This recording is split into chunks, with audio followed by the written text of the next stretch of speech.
港島旅客服務路線 H3，乃城巴營辦的觀光城巴海岸之旅 Coastliner 之一，由香港摩天輪中環碼頭、天星小輪禪向開往赤柱村赤柱市集，途經金鐘、灣仔金紫荊廣場後，取道香港仔隧道前往海洋公園、深水灣及尖水灣。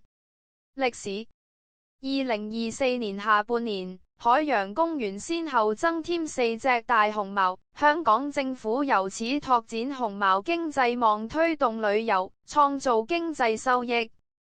同年12月，城巴安排一輛原屬新巴的 Enviro 500mm 11.3米 4041 SK6779 於創富道車廠進行開頂工程，亦月再安排另外2輛同款巴士4040 SL21014042 SK7383 作相同安排。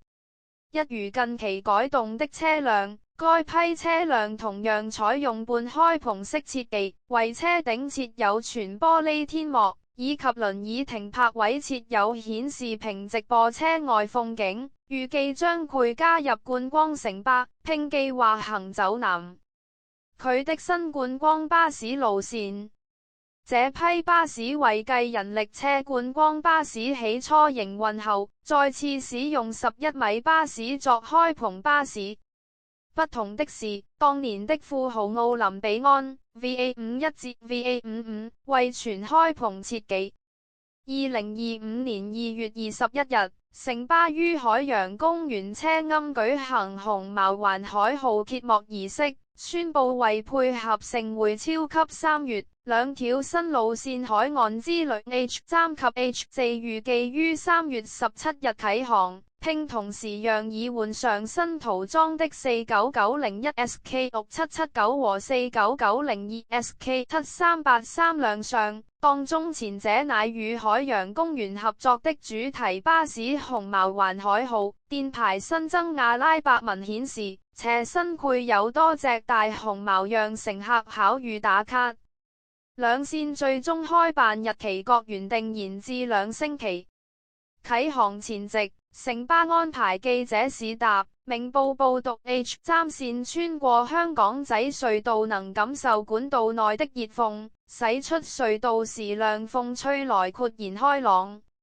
2025年3月31日 ，H3 線投入服務。